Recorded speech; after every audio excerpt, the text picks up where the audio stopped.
যুগের পরিবর্তন হয়েছে, মানুষের অবস্থা চেঞ্জ হয়েছে, কিন্তু ধর্মীয় অবস্থা চেঞ্জ হয়নি।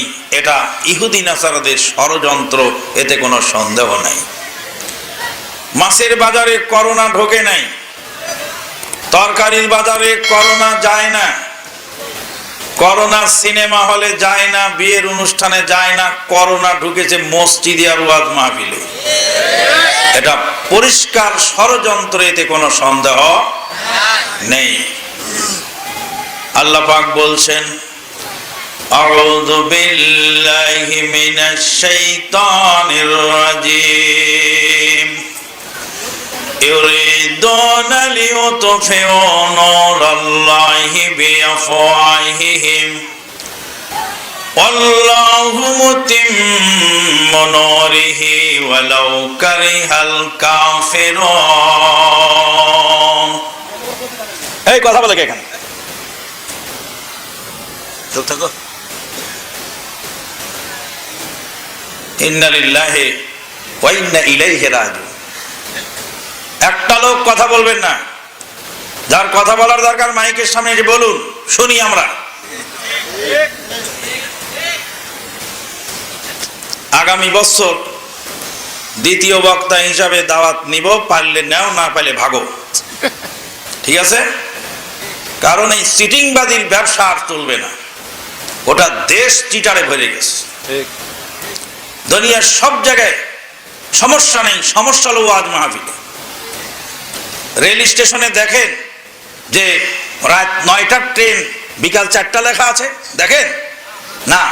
কিন্তু ওয়াজ মাহফিলে বাদ আসর লিখছেন কেন? বাদ এসা লিখতে পারেননি? সেটা আপনার সমস্যা নয়, আমাদের এলাকারও সমস্যা, গোটা জাতির সমস্যা। এই জাতি বাংলাদেশি জাতি জাতীয়ভাবে মৃত্যু। যেই পাতার নাম, যেই গাছের বিরাট লম্বা গাছ, তার নাম গোল পাতার গাছ। যেই ফলের মধ্যে দানায় ভর্তি, তার নাম বেদানা। যেই ফলে রস ভর্তি, তার নাম আনারস। যেই খাদ্য চামড়া দিয়ে ঢাকা, তার নাম ছোলা। কি বুঝলেন? উলট পালট সমস্ত ষড়যন্ত্রের একটা অংশ, এতে কোনো সন্দেহ নেই। ওয়াজ তো শুনবেই না, যারা শুনছে তাদের বাধা দেওয়ার জন্য মানবরূপী শয়তান চারদিকে ঘুরছে। আল্লাহ পাক বলছেন, আল্লাযী ইউওয়াসওয়িসু ফী সুদুরিন নাস মিনাল জিন্নাতি ওয়ান নাস। মানুষের শয়তান আছে, আবার জিনেরও শয়তান আছে। জিনের শয়তান আউযু বিল্লাহি মিনাশ শাইতানির রাজিম বললে চলে যায়, কিন্তু মানুষের শয়তান সহজে যায় না। বলছিলাম, আমাদের এলাকার এক তালেব ইলম বাজারে গেছে ব্লেড কিনতে, মাদ্রাসার ছাত্র ব্লেড কিনতে গেছে। আরেকজন জিজ্ঞেস করছে, ভাই কোথায় গেছিলি? কয় বাজারে। কেন ব্লেড কিনতে? কয় গ্রামের দোকানে ব্লেডের দাম 1 টাকা, আর বাজারে 8 আনা। কয় তাহলে তোমার গাড়ির ভাড়া কত? কয় যেতে লেগেছে 12 আনা আর আসতে লেগেছে 12 আনা, 1.5 টাকা লেগেছে গাড়ি ভাড়া। বলছে, তুমি যে 8 আনা বাঁচাবার জন্য বাজারে গেছো ব্লেড কিনতে, তাহলে তোমার খরচ গেছে কত? 1.5 টাকা। লাভ হয়েছে কত? না লস হয়েছে? 1 টাকা লস হয়েছে। ওয়াজ মাহফিল শুনতে এসে যদি ফজরের জামাত ছুটে যায়, আল্লাহর কসম ওই ওয়াজ করাও হারাম, ওই ওয়াজ শোনাও হারাম। ঘুমায় কাজা করেছো ফজর, তখনও জাগনি যখন জহর, হেলায় খেলায় কেটেছে আসর, মাগেরে বেরোই শুনিয়া যান। এখনো জামাতে শরীক হও সাথে, এখনো জামাতে আছে স্থান। নহি মরা জীব ভোগ বিলাসের শাহাদত ছিল কাম্য মদের, ভিখারির বেশে খলিফা যাদের শাসন করিল আধা জাহান। তারা আজ পরে ঘুমায় বেহুশ, তারা আজ পরে ঘুমায় বেহুশ, বাহিরে বহিছে ঝড় তুফান। শুকনা রুটিরে সম্বল করে যেই মানার প্রাণের জোরে ফিরেছি জগৎ মন্থন করে, সে শক্তি আজ ফিরিয়া। একটা ঘটনা মনে পড়ে গেল। ঘটনা বললেই আবার কিছু কিছু আলেম ওলামা আছেন যারা বলেন মাদানি খালি গল্পই বলে। আল্লাহ পাক বলেছেন ফাকসুসিল কাসাসা, মাঝে মাঝে কিসসা শোনাও। কে বলেছেন? আল্লাহ বলেন ফাকসুসিল কাসাসা লাআল্লাহুম ইয়াতাযাক্কারুন। সত্য ঘটনা, শিক্ষণীয় কিসসা মাঝে মাঝে শোনাও। কোরআনুল কারীমে আল্লাহ পাক একটি সূরা নাজিল করেছেন, সূরাতুন নাম। সূরার নাম হলো সূরাতুল কাসাস। সূরাতুল কাসাস, কাসাস হলো কিসসাতুনের বহুবচন কাসাস, প্লুরাল নাম্বার। কিসসার প্লুরাল নাম হলো কাসাস।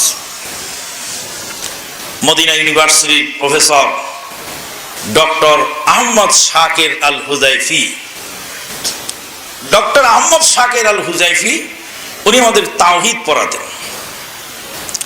উনি ক্লাসে এসে একটা কবিতা পড়লেন, আদ-দুনিয়া দাওয়াহি ওয়াদ-দাওয়াহি কাদ নাহাত আনহুল মানাহি ওয়া মুনাহি কাত্তুমা নুসলিহু বালাহি ওয়া বিলাহি।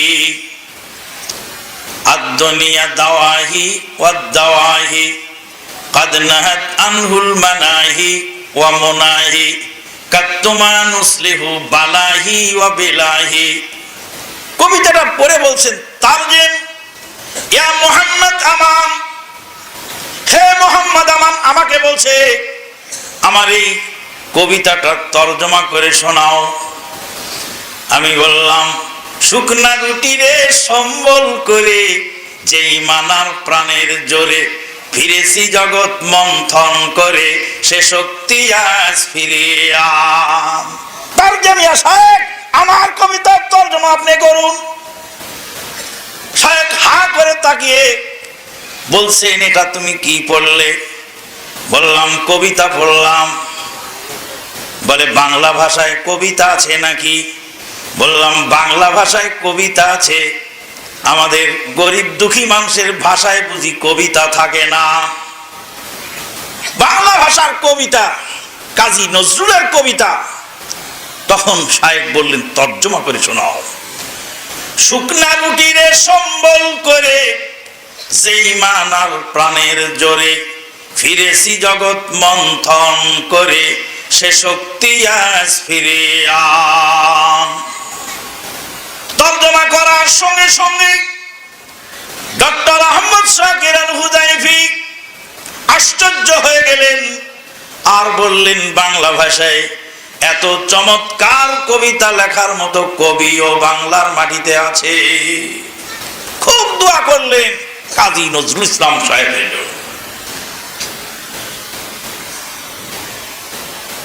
ঘুমায় কাজা করেছ ফজল, তখনও জাগনি যখন জহর, হেলাই খেলাই কেটেছে আসল, মাগেরে বেরোই শুনিয়া যা। আল্লাহর নবী মেরাজের রাত্রিতে জাহান্নাম পরিদর্শন করতে গেলেন, জাহান্নামীদের শাস্তি দেখতেছিলেন। একজন মানুষ লম্বা হয়ে শুয়ে আছে, চিত হয়ে শুয়ে আছে। আর একজন মানুষ বিশাল একটি পাথর নিয়ে ওই লোকটার মাথার মধ্যে মারতেছিল। মারার সঙ্গে সঙ্গে মাথা ভেঙে চূর্ণ হয়ে গেল, মাথার মগজগুলি ছিটকে চলে গেল চতুর্দিকে, পাথরটা দৌড়িয়ে চলে গেল অনেক দূরে। ওই লোকটি পাথরটি আবার আনার জন্য গেল, পাথর টানতে আনতে মাথাটা ঠিক হয়ে গেল, মাথা আগের মতোই আবার জোড়া লেগে গেল, আবার পাথর ছুঁড়ে মারল। এইভাবে প্রতি মুহূর্তে সেই জাহান্নামের মধ্যে এরকম শাস্তি হচ্ছিল। আল্লাহর নবী জিবরিল আমিন আলাইহিস সালাতু ওয়াস সালামকে জিজ্ঞেস করলেন, ভাই জিবরাইল রে, এই দুর্গতি কেন, এই লোকে এত শাস্তি কেন হচ্ছে? আল্লাহর ফেরেশতা জিবরিল আমিন আমার নবীকে জবাব দিয়ে বললেন, ইয়া রাসূলুল্লাহ, এরা ছিল আপনার উম্মতের সকালবেলা ফজরের জামাতে হাজির হতো না, সকালবেলা ঘুমিয়ে কাটিয়ে দিত, এই জন্য তাদের এই শাস্তির ব্যবস্থা মহান আল্লাহর তরফ থেকে রাখা হয়েছে। কি কথা, মাথা চূর্ণ করে দেওয়া হচ্ছে বারংবার। কেন? যারা ফজরের সালাত জামাতে শামিল হয় না। আল্লাহর নবী সাল্লাল্লাহু আলাইহি ওয়াসাল্লাম বললেন, ফাইন্না শাইতানা বালা ফি উযনিহি, যারা ফজরের জামাতে আসে না, শয়তান তাদের কানে পেশাব করে। শয়তান তাদের কানে পেশাব করে। ফজরের জামাতে শরীক যদি না হতে পারেন ওয়াজ শুনে, সেই ওয়াজে কোনো কল্যাণ থাকতে পারে না। ওই ছাত্রের মতো, কোন ছাত্রের মতো, যে সে ব্লেড কিনতে গেল, 1.5 টাকা খরচ করে 12 আনা মাছলো, 1 টাকা তার লস হয়ে গেল। ওয়াজ শুনে যদি আপনি 4 আনা নেকি কামাই করেন, আর ফজরের সালাত ছুটে গিয়ে যদি 12 আনার পাপ হয়, সেই ওয়াজ শোনার কোনো প্রয়োজনীয়তা না। আজকে টাইমিং এর চেঞ্জিং আনতে হবে, সমাজকে পরিবর্তন করে ফেলতে হবে। সমাজ কিভাবে পরিবর্তন হয়েছে? আগে আমি ঢাকাতে লেখাপড়া করতাম, যখন আব্বাকে চিঠি লিখে দিতাম, আব্বা টাকা লাগবে, 1 সপ্তাহ ধরে চিঠি পাবনায় পুষত। 1 সপ্তাহ পরে চিঠি পেয়ে বাবা টাকা ছেড়ে দিতেন মানি অর্ডারে। 1 সপ্তাহ যাবত মানি অর্ডার যেত। টাকার জন্য বাপের কাছে আবেদন করলে মোটামুটি 2 সপ্তাহ পরে টাকা পাওয়া যেত। এখন টাকা পাঠান আপনারা বিকাশে, রকেটে, ডাচ বাংলা ব্যাংকিং এর মাধ্যমে, কয়দিন লাগে? 2-5 মিনিটের মধ্যে টাকা পৌঁছে যাচ্ছে। চিঠি পাঠিয়েছেন লন্ডন প্রবাসী ছেলের কাছে, যেতে লেগেছে 2 সপ্তাহ, রিপ্লাই আসতে লেগেছে 2 সপ্তাহ।